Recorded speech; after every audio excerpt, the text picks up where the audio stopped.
মানুষ পাপী হয় কেন?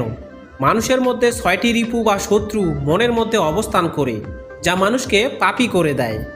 এই ৬টি শত্রু বা রিপু হল কাম, ক্রোধ, লোভ, মোহ, মদ, মাৎসর্য।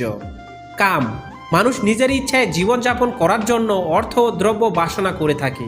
সেই বাসনার অতিরিক্ত বাসনাকেই কাম বলে। ক্রোধ, যেই সমস্ত কামনা বাসনা যখন প্রচুর পরিশ্রম করেও পূর্ণ হয় না, তখন আমাদের মনে উত্তেজনা সৃষ্টি হয়। এই উত্তেজনার ফলে মানুষ কলহ, কটু বাক্য প্রয়োগ করে অন্যকে আঘাত করে, এমনকি আত্মঘাতমূলক পাপকর্মও করে বসে। এই উত্তেজনাকে ক্রোধ বলে। লোভ, বহু বিঘ্ন আশঙ্কা সত্ত্বেও কোনো বস্তু ভোগের মানসিকতাকে লোভ বলে। মোহ, মানুষ যখন মাত্রাতিরিক্তভাবে অনিত্য বস্তু, অর্থাৎ যে সমস্ত বস্তু মানুষের সঙ্গে চিরকাল থাকবে না, যেমন স্ত্রী, পুত্র, মা বাবা, আত্মীয় স্বজন, অর্থ সম্পত্তি, এই রক্ত মাংসের